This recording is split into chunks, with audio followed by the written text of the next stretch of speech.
Okay, so we have Gunjan joining us, and we have Sitaram Prabhu joining us for this program here. So I have mostly most of them are in, and it's already 7:03. So we'll begin our session, and traditionally we begin our session by chanting prayers. So I'll chant prayers to the Lord, and then we will start our session. I'll pray to my Guru and Krishna to give me blessings and strength to speak on Bhagavad Gita. ॐ अज्ञानतिमिरन्धस्य ज्ञानाञ्जनशलाकया चक्षुरुन्मीलितं येन तस्मै श्रीगुरुवे नमः। नमो ॐ विष्णुपादाय कृष्णप्रेष्ठाय भूतले श्रीमते भक्तिवेदान्त स्वामिनिति नामिने। नमस्ते सारस्वते देवे गौरवाणी प्रचारिणे निर्विशेष शून्यवादी पाश्चात्य देशतारिणे वाञ्छाकल्पतरुभ्यश्च कृपा सिन्धुभ्य एव च पतितानां पावनेभ्यो वैष्णवेभ्यो नमो नमः।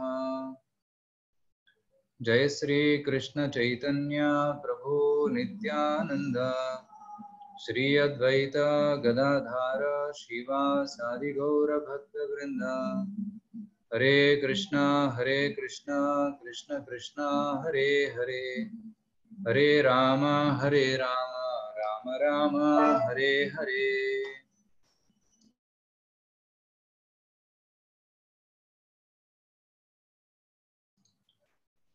So welcome all of you. We have Vibhav joining us, Mr. Padiyar and Shantanu also joining us for today's program. So welcome all of you for this Bhagavad Gita online course. Okay. So we are starting this course today, and this course I have designed especially for this lockdown. So the session will be half an hour every day. So I'll be speaking and discussing for half an hour, and then we have time for question answers, which is another 10 to 15 minutes.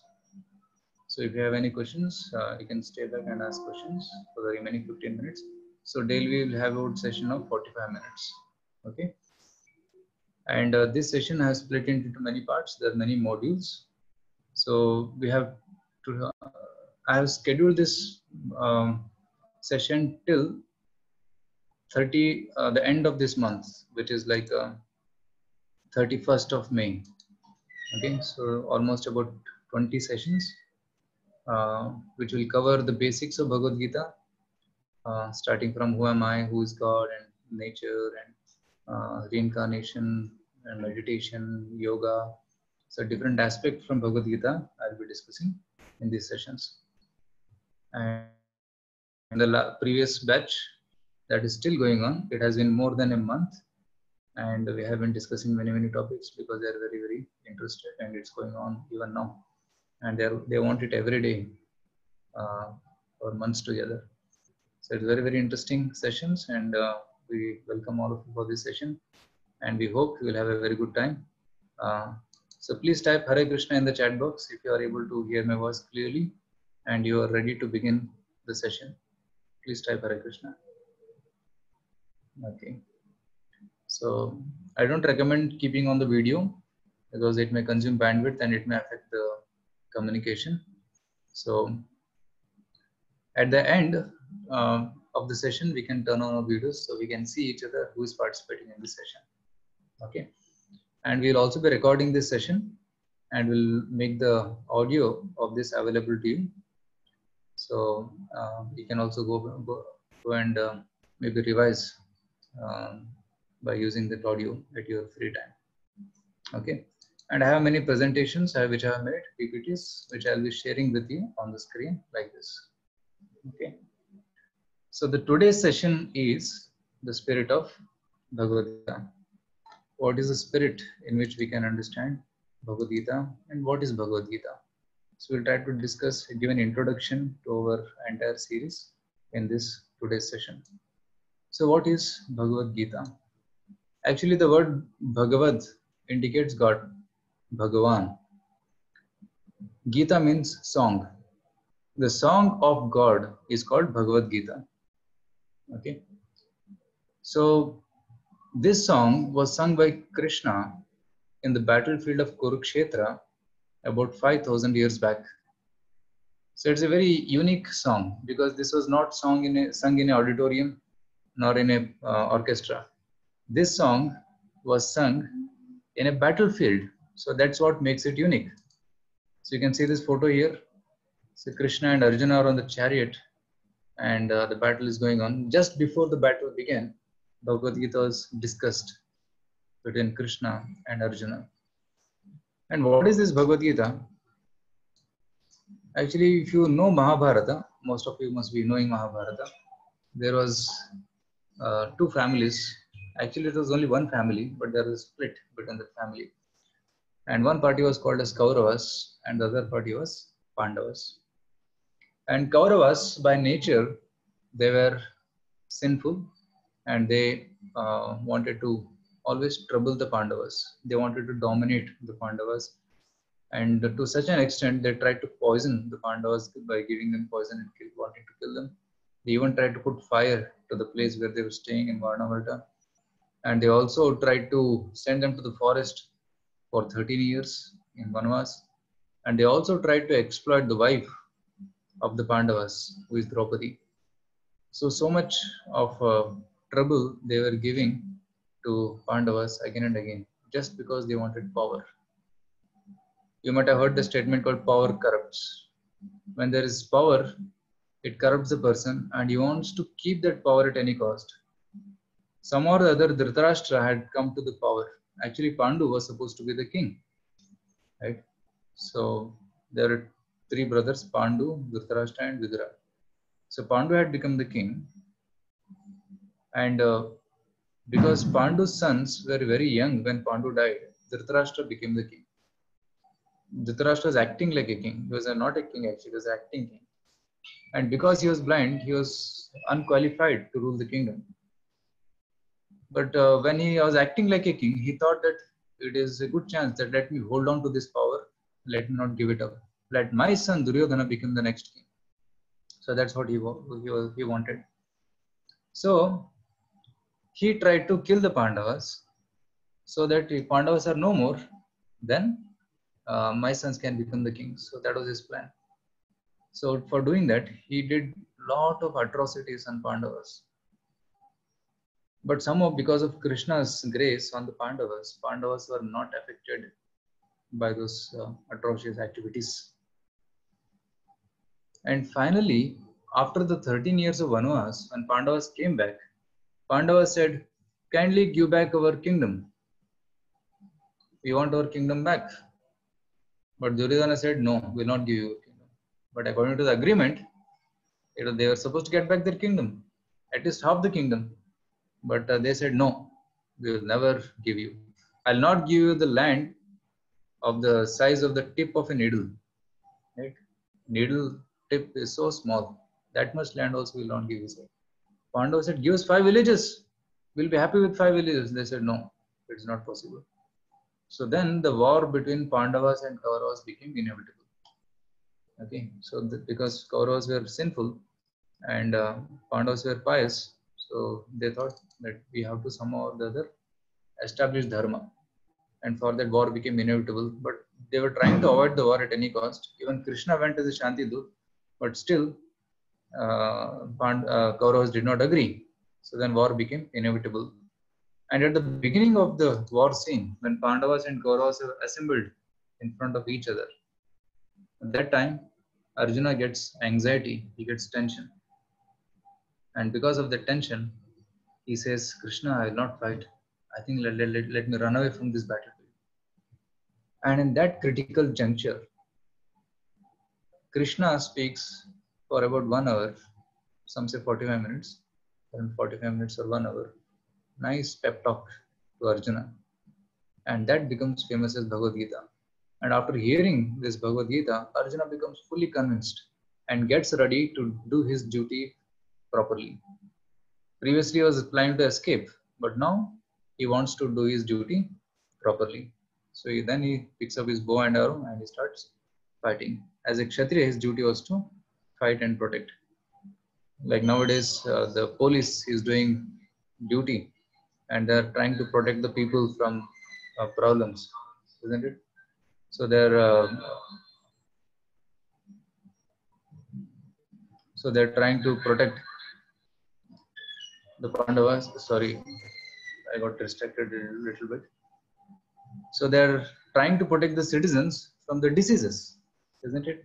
By maintaining social distance, they are working hard day and night because it's their duty. But if some police says, "Oh, it's too taxing, it's too hectic, I'll not do this duty," so that's not appreciated, isn't? Even the doctors are doing overnight duties in order to save the people who are affected by this disease, isn't it?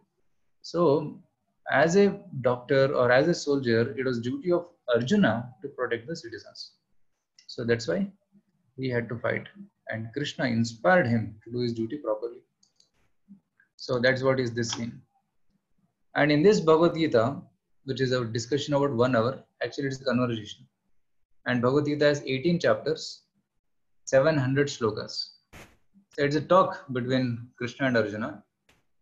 But later on, it was divided by Vyasadeva into 18 chapters, which contain 700 shlokas. And many topics are discussed in this Bhagavad Gita. That's what makes this book very unique. So that book, which was spoken 5,000 years back, is now also being discussed. So what are the main topics discussed in Bhagavad Gita? There are 5.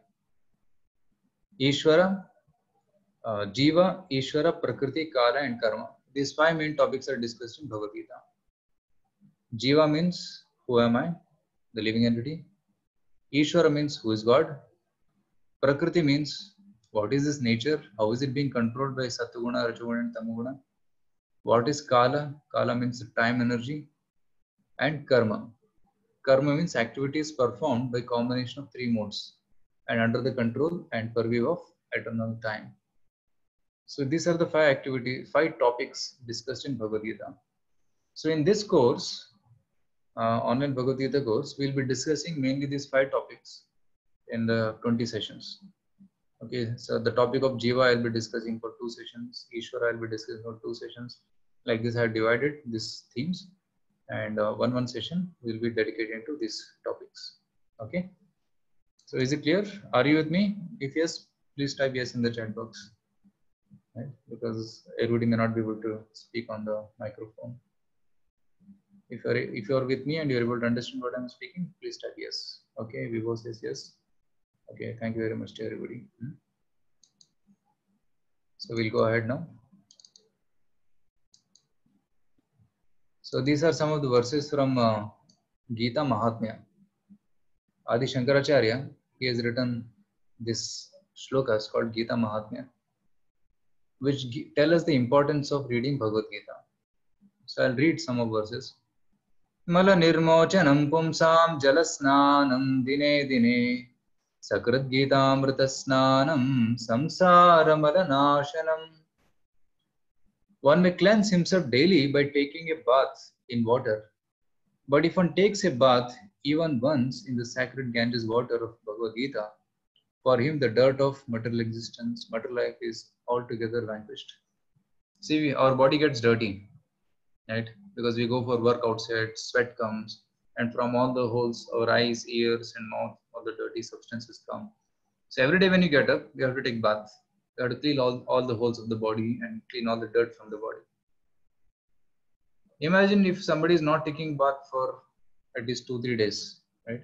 Sometimes if you are traveling in a long train journey, suppose you are going from Bangalore to Delhi, it's almost 2 days of journey, right? And on the way in the train, you cannot take bath. And if it is hot season like this, summer, it's sweaty. So how do you feel? It's very inconvenient. One feels very uncomfortable, isn't it? So he goes, as soon as he reaches Delhi, first thing he wants to see is, where is bathroom? He goes bathroom and takes bath and puts soap, cleans himself and puts on a new dress. And when you clean our body, we feel very relieved. So just as we have to clean our body, similarly we have to clean our mind also, right? Our mind also gets dirty because we are seeing certain things, we are hearing bad things, we are getting exposed to many things. So similarly, we have to clean the mind. Okay. And similarly, we have to clean our karma also. Because we do many activities in the daytime. And sometimes we generate sinful karma. Like if you're walking on the road and you stamp on an ant by mistake. And still we get karma, isn't it? So we have to clean our karmas every day. So that's happening by reading Bhagavad Gita. That's what this verse says. So the next verse. Sarvopanishado gavo dogdha gopalanandana partho vatsa sudhir bhokta dugdham gitamritam mahat. Sarvopanishado gavo. If you compare all the Vedas and Upanishads to the body of a cow, Dogdha Gopala Nandana. So the cow gives milk. So milk is the essence of cow's body. And the milk is drunk by the calf. Similarly, the whole Vedas are compared to the body of a cow and the milk is Bhagavad Gita. The essence of the Upanishads is Bhagavad Gita. And who is milking this? Krishna. Dogdha Gopala Nandana. Partho Vatsa. Partha is Vatsa, has become calf who is drinking this milk. And Sudhir Bhokta. And there are other intelligent people who are drinking the milk left after Arjuna has drunk. Like generally in villages, first they leave the calf to drink the milk. And after some time, when the calf's stomach is full, they take it out. And then remaining milk, they take and drink it. Right? So Arjuna drank some milk 5,000 years back. And that same milk is available to us in the form of the book Bhagavad Gita. So Dugdham Gita Amritam Mahat. So this is a beautiful analogy which Shankaracharya is giving here. And another shloka he says, Ekam Shastram Devaki Putra Geetam Eko Devo Devaki Putra Eva Eko Mantrastasya Namani Yani Karma Ekam Tasya Devasya Seva. Ekam Shastram, let there be one Shastra, which is Devaki Putra Gita, the song of Krishna, Devaki Putra.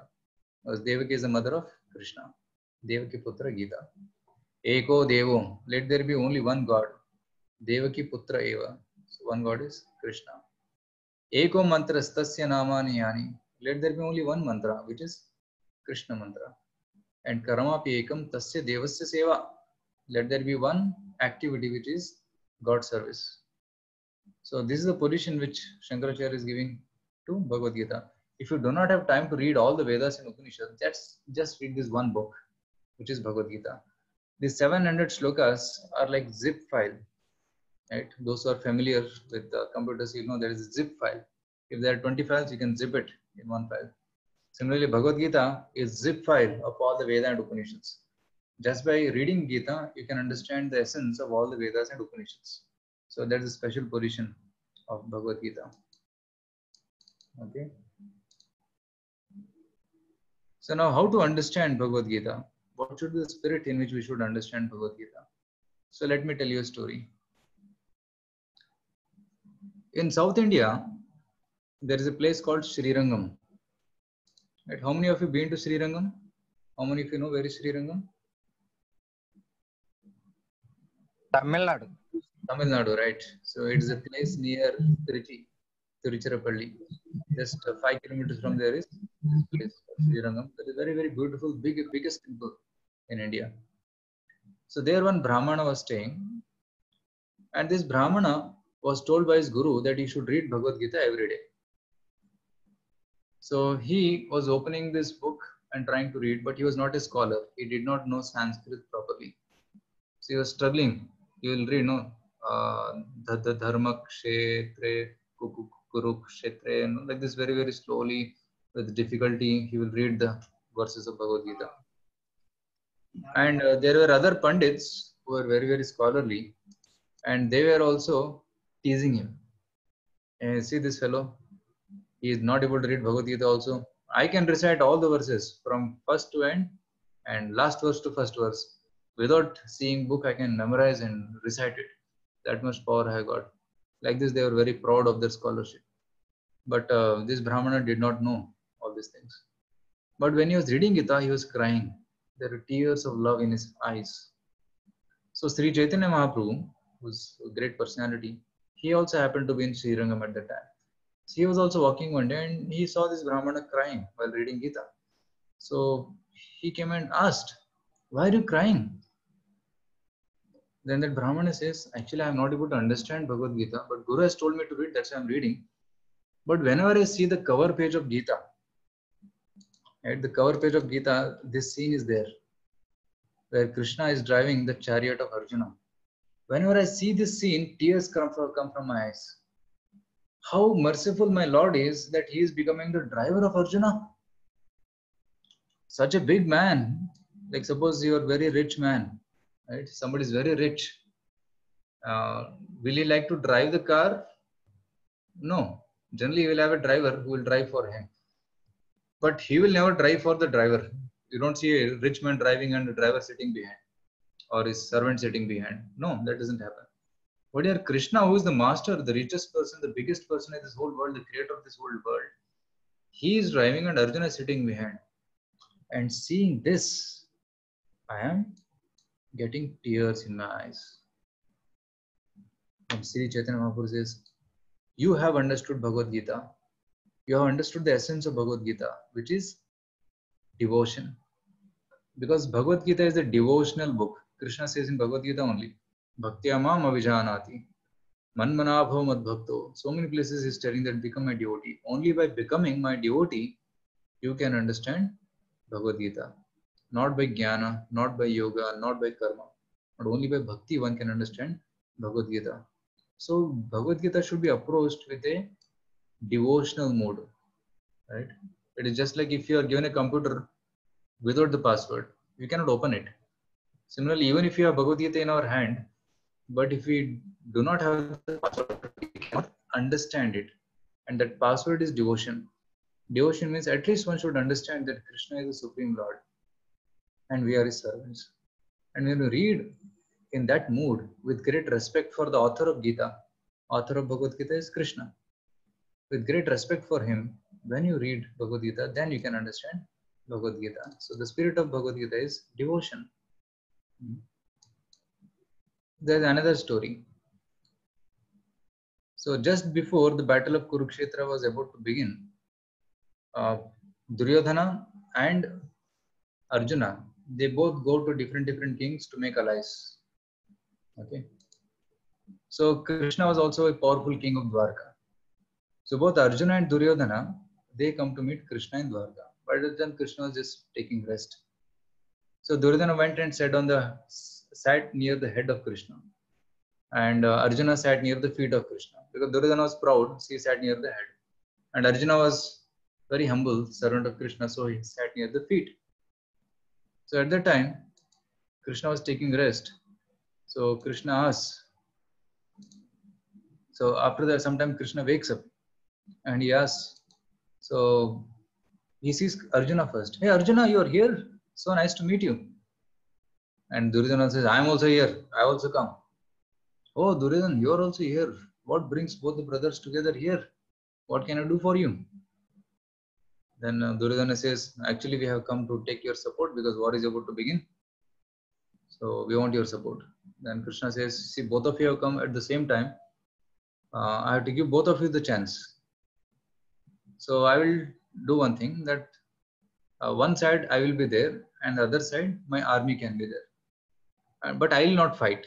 I'll be there just on one side, and the other side my army will be there, which is one Akshavini. It's very powerful Narayani Sena. They're extremely powerful warriors.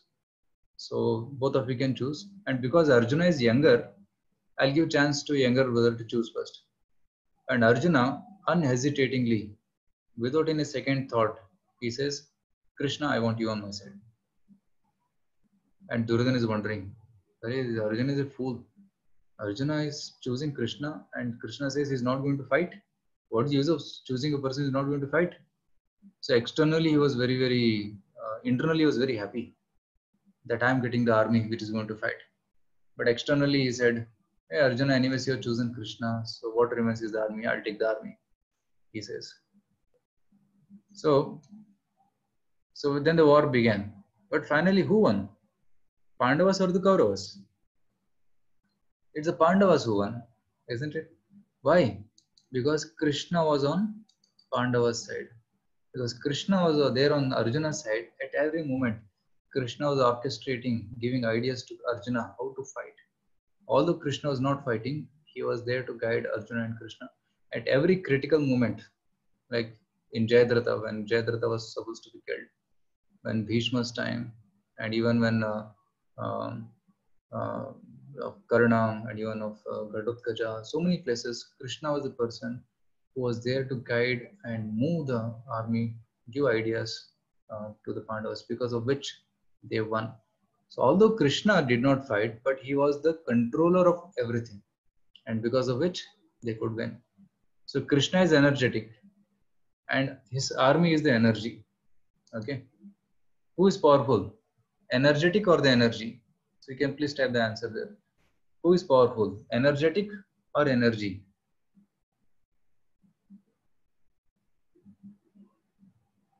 Energy is powerful or energetic is powerful? Energy. Okay, many are writing energy. So it needs some clarification here. Suppose energy means what? Suppose fan is running. When I switch on the button, the fan runs. Now if I switch off the button, then immediately fan stops. Who is powerful, fan or me? Right? Yeah, the controller, because I am able to control. Fan is being controlled. I am the controller. Right? Similarly, the car will work only when you start the engine. So is car powerful or the car owner powerful? Right? Car may be powerful, but the car's power is useless unless the driver comes and starts it and uses it properly. So similarly, Krishna's Sena was Narayani Sena. It was his energy, but Krishna was energetic. So although his energy was fighting, but energetic was in control of it. So that's why energetic is more powerful than energy. And Arjuna chose the energetic person, not his energy. But Duryodhana chose energy. That was a mistake. So we should always choose God, not God's energy. So that is a lesson from this story. So we should choose Krishna. Now, is Bhagavad Gita real or symbolic? Or is Bhagavad Gita mythology or historical account? That's the question. Actually, Bhagavad Gita is not a mythological book. What is mythology? Mythology means mithya. The word mithya comes from Sullu. Sullu या झूठ. ये झूठी किताब नहीं है. These are not imaginary story books. Actually, Mahabharata happened.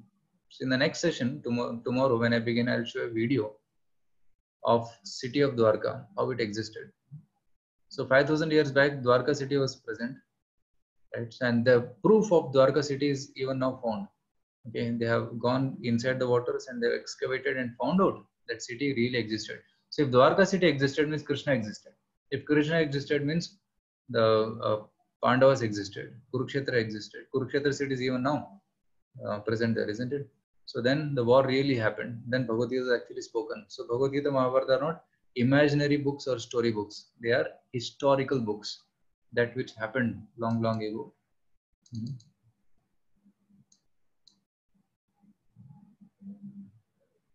So Bhagavad Gita is a historical dialogue between Lord Krishna and Arjuna that happened at Kurukshetra 5,000 years ago.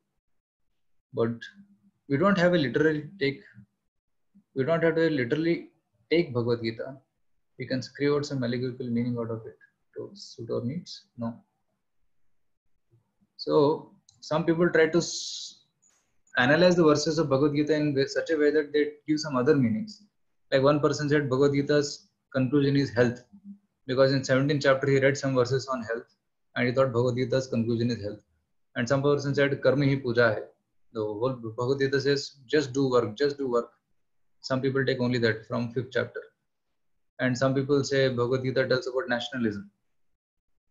But they are taking only parts of Bhagavad Gita. They are not saying entirety of Bhagavad Gita. So the entirety of Bhagavad Gita, if you see, the conclusion of Bhagavad Gita is that we should try to understand God and surrender to God and live our life as told by God. Saradharman Parityajya Mamekam Sharanam Vraja, which comes in the end of 18th chapter of Gita. So that's the conclusion. But people, they try to screw out some meaning out of it. So long ago, when Britishers were trying to capture India and conquer over India, they were not able to do it because Indian culture and Gurukul system was very strong, and their faith in Vedas are very strong. And because of that, they could not break the culture of India and conquer India. So at that time, one philosopher called Max Muller, he made a plan. So he says here, India is, Max Muller in 1876, he writes to his friend in Britain, India is much riper for Christianity than Rome or Greece, were at the time of St. Paul. He added that he would not like to go to India as a missionary because that would make him dependent on the government. His preference was this: I should like to live for 10 years quietly and learn the language, Sanskrit language, try to make friends, and then see whether I was fit to take part in a work, by means of which the old mischief of Indian priestcraft means Guru system, Gurukul, could be overthrown and the way opened for entrance of simple Christian teachings. So this was his goal. So they wanted to conquer India by introducing Western's system of education, and for that they wanted to break Indian culture. So Max Muller came and he studied Sanskrit to misinterpret the Vedas and tried to prove that Vedas are mythological or imaginary books, and he was successful in that. So that's why nowadays people are not studying Bhagavad Gita. They are just studying Western philosophies more. But nowadays, in the current generation, more interest in Bhagavad Gita is coming. So that's why all of you are attending these Bhagavad Gita courses. So it is very nice that all of you are getting interest in Bhagavad Gita. So that wave of learning Gita is coming back again. So this is because of Max Muller, people lost faith in Vedas. And this is the conclusion of Bhagavad Gita, which I already told you, 18.66. I'll be sharing this PPT with all of you who are attending this course, so you can refer to it. Who is Krishna? Krishna is not simply a mystic yogi, a learned man, a powerful man, a great politician, a powerful diplomat, and an ordinary god by a living being blessed with great powers due to past karma, etc. He is none of this. He is the supreme personality of Godhead.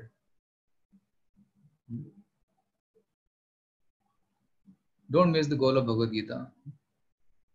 Like even in a political meeting, they keep the photo of Gandhi or Nehru, isn't it? Because they are political leaders, wizards.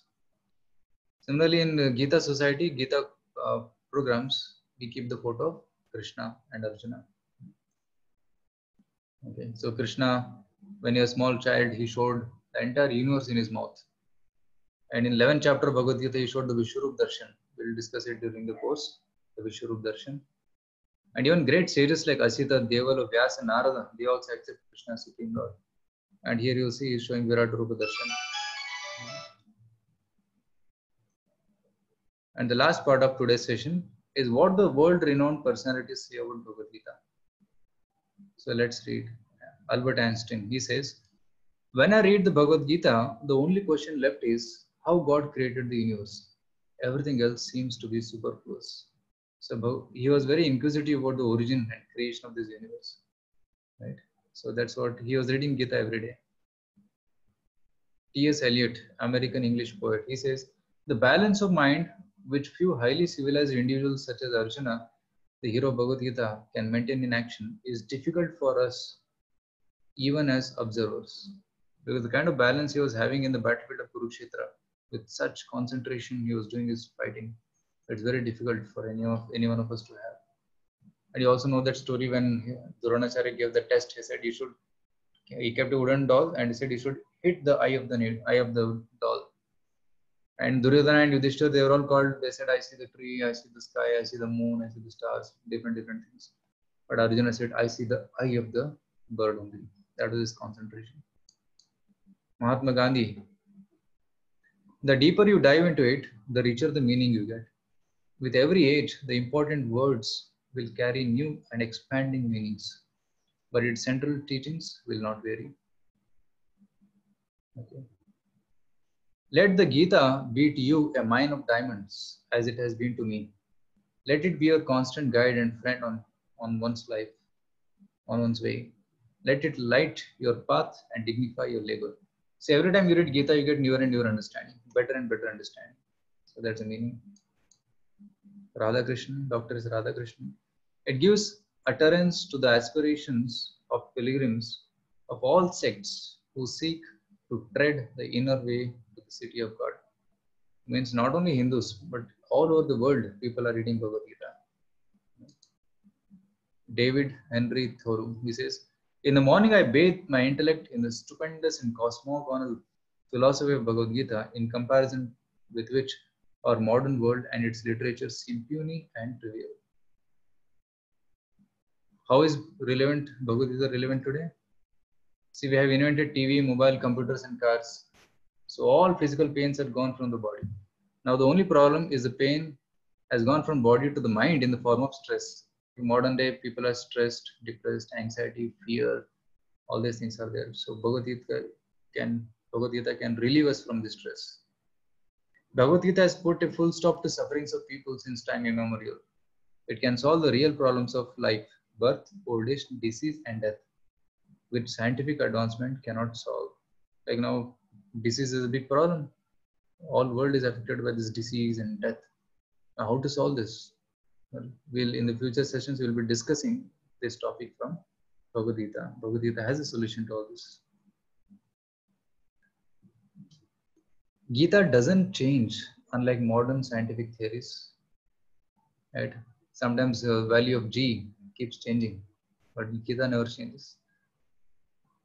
Gita gives permanent solutions, not superficial patch-up solutions.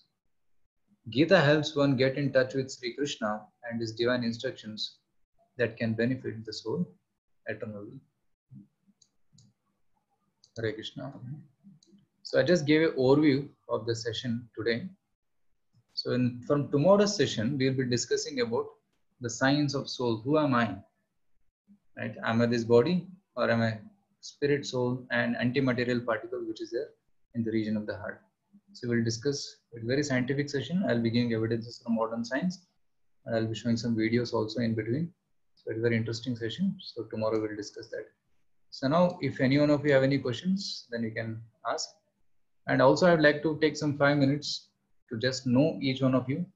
If you can kindly speak your name and where are you from and what you're doing. So that will be nice. Maybe we can start first with Alex. I see Alex here on top.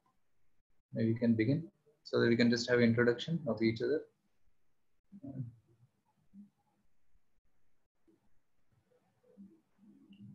Hare Krishna, yeah, you can unmute and speak. Hello, Alex, unmute panna. Yeah, or somebody else can begin. Whoever is ready can begin. I think they are new to up. Okay. You can type here also. If voice is not clear, you can type in the chat box. So there's a question here. Which state Kurukshetra belongs to? Yeah, it's in Haryana. It's near Delhi. It's about 100 kilometers from Delhi.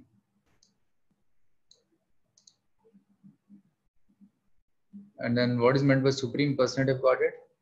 Yes. So God is a person. So you can see the Lord in 3 ways: impersonal Brahman, Paramatma, and Bhagavan. So the Bhagavan feature of the Lord is Krishna. So that's why it's called Supreme. Bhagavan means Supreme Personality of Godhead. First, I want to know that Lord Krishna is real. Yes. Yeah, Lord Krishna is real. So tomorrow I'll be showing you a video which proves that Dwarka city existed. So from this we can understand that Krishna is a real personality. Yes. Okay. Thank you. So, yeah. So can we just have introduction? Can you tell your name and then where are you from and what do you do, so that we'll get to know each other in today's session, and tomorrow onwards we can have more interactions. Hare Krishna. Yes, Prabhu. Hare Krishna. What's your name?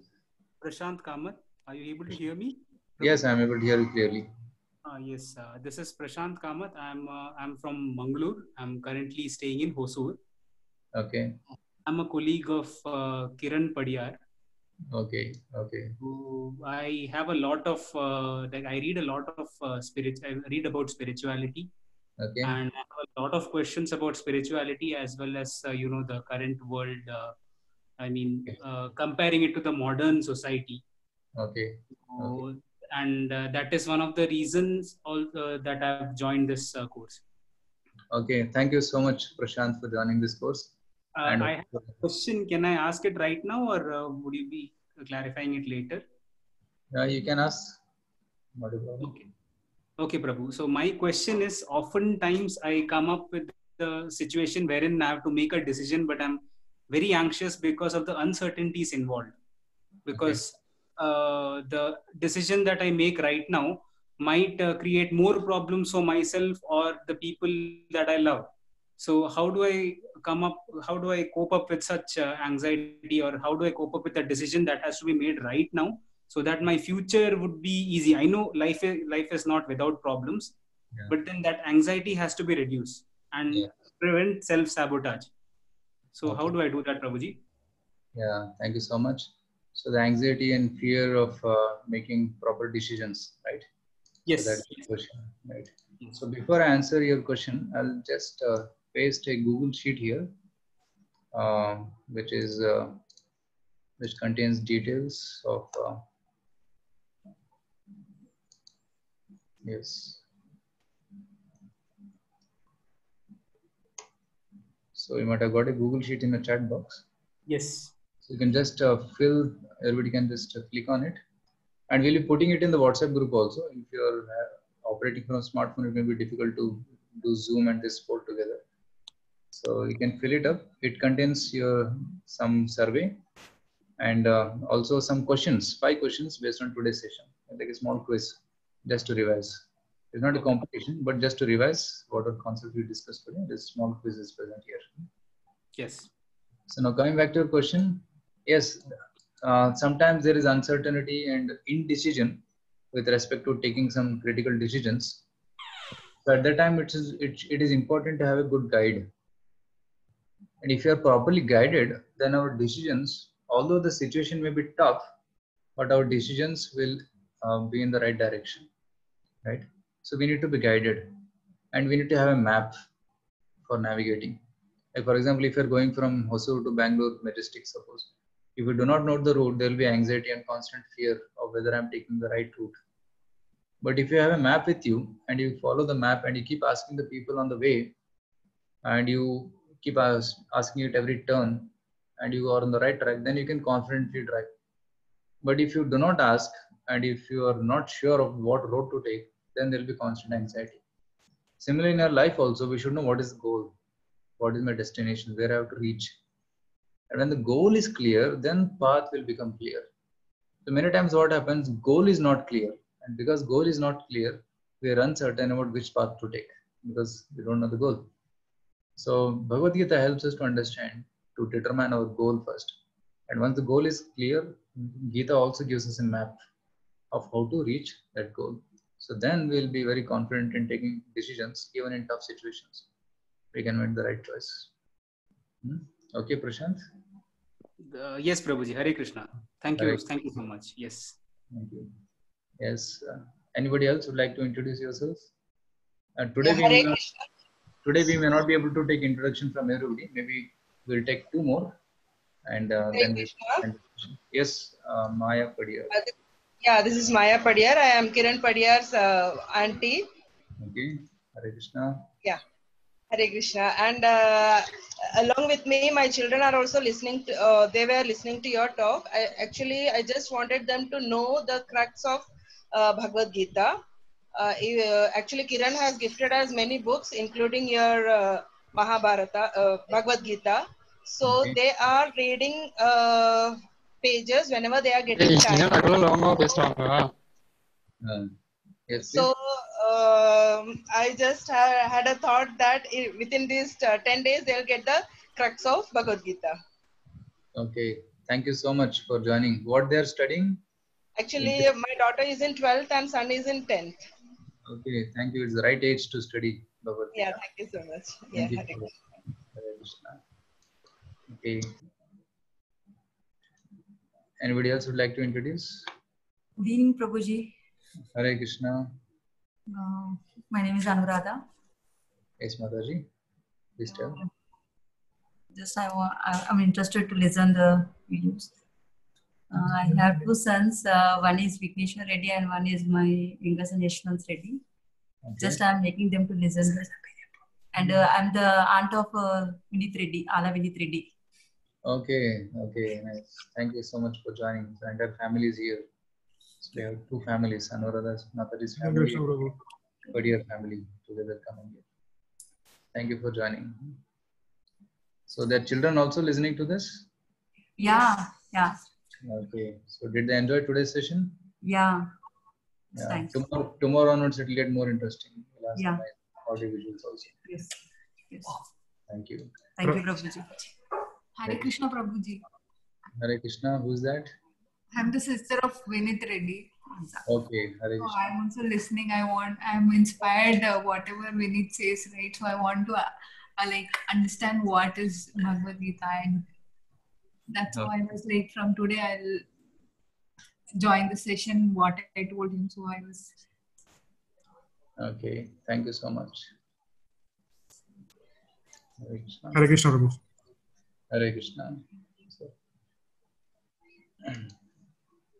So, any one more? Hello. Hello. Yes, Hare Krishna. Hello. Hi, sir. My name is Alex. Yes, Alex. I'm little bad in English, so forgive me for this. आप हिंदी में भी बोल सकते हैं. हिंदी या Hindi नहीं, Tamil. Tamil. अच्छा, Tamil I can understand. Tamil तेरे दो. Tamil தெரியும். Okay. Thanks sir. தமிழ்ல ரிப்ளை பண்ணதுக்கு. நீங்க ரிப்ளை பண்ணவே மாட்டீங்கன்னு நினைச்சேன். Thank you for replying in Tamil. Hare Krishna. சரி, பேர் சொல்லு. பேர் எங்க இருந்து பேசுறேன், பேர் என்ன பண்ணணும் சொல்லு.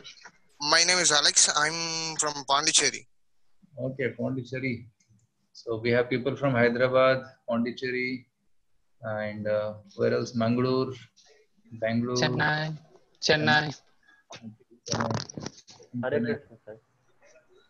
Amit, yes, Amit, where are you from? Amit. I'm from the Bhanga, Bihar. Okay. My hometown is in Bihar, but I'm Bihar. currently working in Bangalore. Bangalore. Okay. So how did you come to know about this session? I visited ISKCON temple, which is situated in Bansankari. Okay. Yes. Yes. Okay. I see there only. Kumarasamy. Yes. A friend named Rohit. Okay, you're Rohit's friend. Okay, Rohit. Because is here. yes, yeah, Rohit is here. Yeah. So he told me, because I like in lockdown period, my brothers are staying there with his family. I used to visit daily ISKCON temple, so he met me and told me this. So I joined this group. Thank you so much, Amit, for joining. Enjoyed. This is my first session. First Bhagavad And Gita. I really appreciate your. Thank you so much for your appreciation. And we have three more: Vaishali Kushnewal, and Gunjan, and Mr. Sitaram. Can you just tell your name? Just introduce yourself, three of you, before we end the call. Hello. Hare Krishna Prabhuji. I am Vaishali Kushnewal. I am from Pune, Maharashtra. Okay. Actually, I heard the last lecture, which was taken by Vishal Kaushal Prabhu, Vyas Prabhu. Okay. So from him, then I had got the link, and then I had joined with this program. Okay, wonderful. Thank you so much. Thank you. Yes. Sitaram Prabhu. Sitaram. This Sitaram from Andhra Pradesh. I completed visual effects and filmmaking. Thank you so much for joining us, Sitaram from Andhra Pradesh. And we have Gunjan. Hare Krishna Prabhuji. Hare Krishna. I am from Bihar, and I know about this Gita course from this Prerna Festival courses. Okay. Taken by evening. Are you from NITK? Yes, Prabhuji. Okay, okay, thank you. So there's one more person joined, Oppo F11. We don't know your name, please. Would you like to speak? Okay. Anyways, so thank you everybody for joining today. So tomorrow also we'll meet again at 7 o'clock sharp. And we have sent you this form, Google form. Kindly fill it up. So that will help us to serve you better. Hare Krishna. So we'll end the call today. Thank you so much.